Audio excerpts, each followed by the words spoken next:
Hello guys, നമ്മളിന്നേ നല്ലൊരു video ഒക്കെ ആയിട്ട് വരണമെന്ന് കരുതി നിൽക്കുമായിരുന്നു.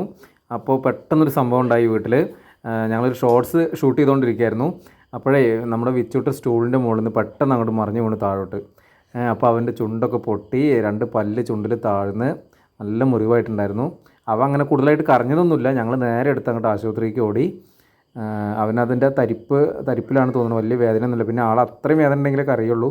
പക്ഷെ മുറിവ് ഇങ്ങനെ ആയി, വായ നിറച്ച് ബ്ലഡായിരുന്നു. ആ സമയത്ത് ചെറുതായിട്ടൊന്ന് കരഞ്ഞു എന്നല്ലാതെ വലിയൊരു കരച്ചിലൊന്നും കരഞ്ഞില്ല. ആശുപത്രിയിൽ വന്നിട്ട് നേഴ്സ് അതിൻ്റെ മരുന്നൊക്കെ വെച്ച് കൊടുക്കുന്നുണ്ട്. അപ്പോഴും അവൻ കൂളായിട്ടിരിക്കുന്നു കേട്ടോ. അവൻ പിന്നെ ഇവിടെ ഓടി നടക്കുമായിരുന്നു. അവന് അങ്ങനത്തെ ഒരു പ്രശ്നമൊന്നും തോന്നിയില്ല.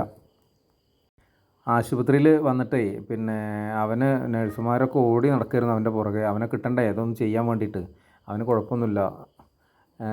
എല്ലാവർക്കും പെട്ടെന്ന് ഇഷ്ടപ്പെടും അവനെ. കാരണം എന്താ പറയുക, ഈ ഒരു പെട്ടെന്ന് എന്താ പറയുക, സംസാരിക്കുന്നതിൻ്റെ ഇടയിൽ അറിയാതൊരു വാക്ക് വരും അവൻ്റെ വായിൽ നിന്ന്. അതൊക്കെ ഞങ്ങൾക്ക് എപ്പോഴും പേടിയാണ്. വീട്ടിൽ നിന്ന് അത് എപ്പോഴും ഞങ്ങളോട് അങ്ങനെ പറയുന്നൊരു വാക്കുണ്ട്. അത് നമ്മൾ പിന്നീട് പറയാം.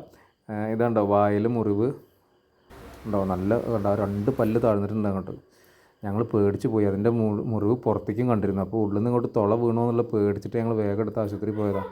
എന്തോ ഭാഗ്യത്തിന് കറക്റ്റ് ടൈമിന് എത്താൻ പറ്റി. ഡോക്ടർ ചെറിയ കുട്ടിയായതുകൊണ്ട് തുന്നൊന്നും വേണ്ട, കുഴപ്പമൊന്നുമില്ല പറഞ്ഞു. അങ്ങനെ ഉള്ളിൽ പുരട്ടാനായിട്ട് നമുക്കൊരു ഓയിൽമെൻറ്റ് തന്നിട്ടുണ്ട്. അതുപോലെ അവൻ അങ്ങനത്തെ കുഴപ്പമൊന്നുമില്ല. കണ്ട, നമ്മളൊക്കെ ആണെന്നുണ്ടെങ്കിൽ നല്ല വേദനിച്ച് പുളയും കിടന്നിട്ട്. അവൻ അങ്ങനത്തെ ഒരു പ്രശ്നമില്ല. എന്തായാലും അപകടങ്ങളുടെ ഒരു സമയമാണ് ഇപ്പോൾ അവന്. ഇപ്പോൾ അംഗൻവാടി പോയിട്ട് അവിടുന്ന് വീണു, അങ്ങനെ മുറിവായി. എല്ലാം കൊണ്ടൊരു വേദന. അവൻ ജനിച്ചത് മുതലേ അവൻ അങ്ങനെയാണ്. ഇടയ്ക്ക് ഒരു മാറാത്ത മുറിവായിരുന്നു അവന്. ഇതാ വായിൽ മരുന്നാക്കിയിട്ട് വായ കഴുകി തുപ്പുന്നുണ്ട്. എന്തായാലും ഞങ്ങൾ നല്ലൊരു വലിയ പേടി പേടിച്ചു. പക്ഷേ എന്തോ ഭാഗ്യത്തിന് കൂടുതലായിട്ടൊന്നും സംഭവിച്ചില്ല.